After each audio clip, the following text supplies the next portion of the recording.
नमस्कार. तसं चॅनल मी 4-5 महिन्यापूर्वीच चालू केलं. भक्त परिवार माझा आता 1000-1500 पर्यंत झालेला आहे. तर सर्व भक्तांचे खूप खूप आभार. म्हटलं आज एक छोटासा ब्लॉग बनवावा. स्वामी संदेश, सप्तशृंगी मातेचे संदेश तर मी बनवतोच आणि यानंतर बनवतच राहीन. पण म्हटलं आज एक छोटासा ब्लॉग बनवावा.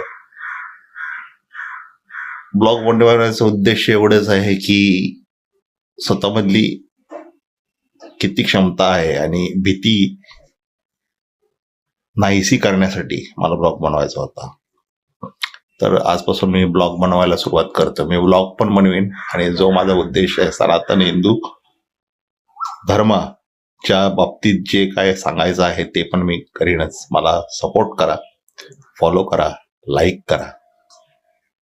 40 वयाच्या वेळेस मी माझा पहिला ब्लॉग बनवतोय, जो कुठलाही आता याच्या मागे मी काय म्युझिक नाही, काय लावणार नाही.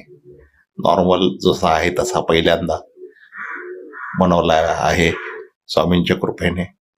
तर मला खूप फॉलो करा, लाईक करा, शेअर करा. आणि जाता जाता एकच गोष्ट सांगतो, जी स्वामींची गोष्ट जी मी धरून ठेवली आणि त्याचा मी कायम विचार करत राहतो की स्वामी म्हणतात जोपर्यंत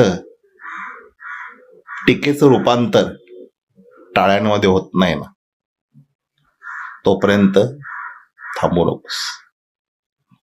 आणि ही गोष्ट आपल्या सर्वांना लागू होते. ज्यांना ब्लॉग तयार करायचे त्याने तयार करा.